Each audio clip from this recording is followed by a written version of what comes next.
other than your direct equipment that you're using, if you ever have to stop or touch anything else or pick something up, get rid of the gloves, do your thing, and then put on a new pair. We take that very seriously. That prevents cross-contamination, which can spread disease and all that. And not only in the tattoo industry, it's any medical industry or anybody that has any sense when it comes to that kind of stuff should be doing that. These pigments always need to be mixed as well, and are never to be reused. There's all kinds of cats out there doing these little homemade ones, and then when they're done, they'll pour the old pigment back into the original bottle it came from. That is the worst thing in the world to do, because if that person that they were just tattooed on has any type of communicable disease or whatever of that nature, you just now contaminated your next customer with it. And that's not a good thing. Always replaced with a fresh pair of gloves. A lot of people's number one concern is catching hepatitis, for one. A lot of that originated because way back in the day in New York City, tattoos were underground. During that time, they didn't use preventative measures to stop that. So it isn't impossible by any means, but it is a stereotype and a stigma that has stuck with tattoo shops, for a few decades now. It is not impossible to catch hepatitis anywhere. But that is why you go, if you were planning on getting one or serious about one, a shop's reputation is all they have. And you got to make sure and check, that everything is new, everything is sterile and or sanitized, and prior to getting them. A lot of it, the artist can be blamed for, but to be honest with you, it is if they do catch something or have caught something or have received shoddy, unprofessional work, that is the client's responsibility. It's not the artist's responsibility to take care of that, and it's for the people to do, as well as the healing of the tattoo. If the tattoo heals bad, unless the person has some sort of a medical problem, a skin disorder, or whatever the reason being, it is the client usually at fault if it heals improperly. Now, if you got an unprofessional artist, of course you're gonna, could risk disease and scarring, and just shoddy work on top of it.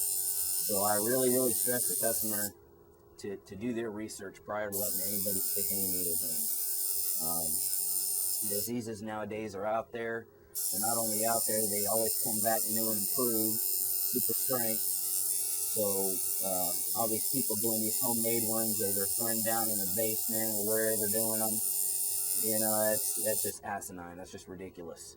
And I could say that I have my opinion on that because I myself, done it and started out that way, and nowadays I know what I did wrong, and I will never do it again.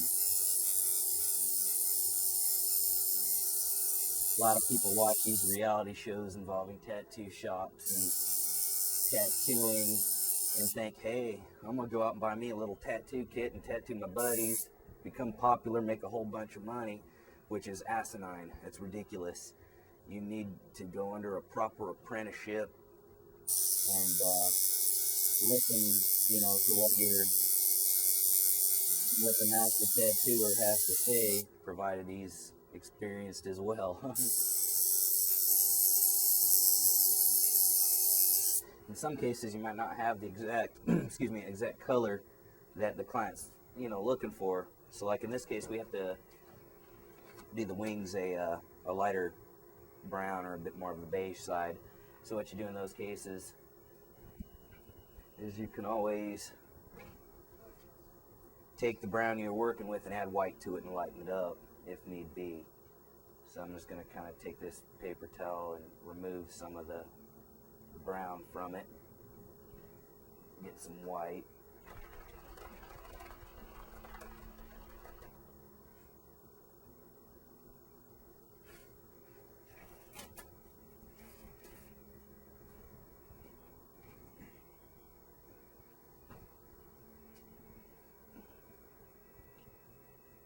kind of add a few drops there. Use a mixing tool here and see if we can come out with the shade that we need.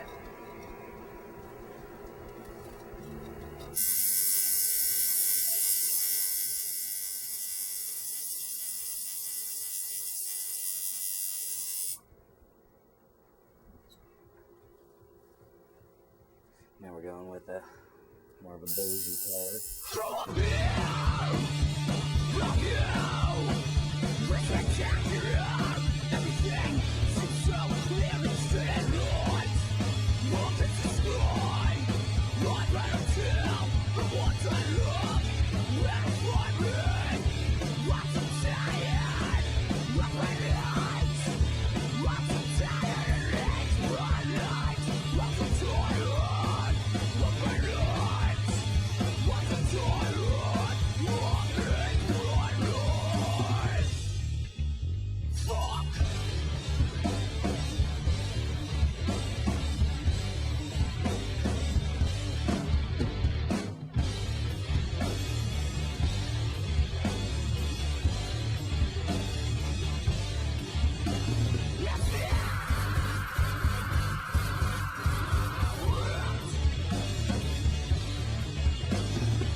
Every tattooer has their own method of healing and taking care of a tattoo, as do I.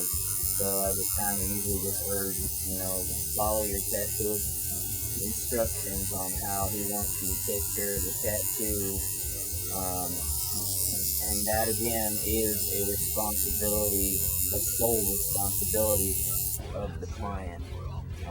Them not following instructions or learning, well, my buddy did it this way, that's irrelevant. That means nothing. You do what the tattoo artist tells you to do with it and follow it that way.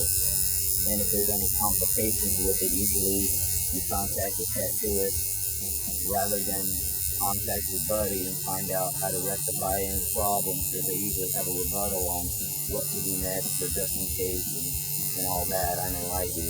So, for the most part, people are generally good about it, as long as you explain it to them clearly so they can understand.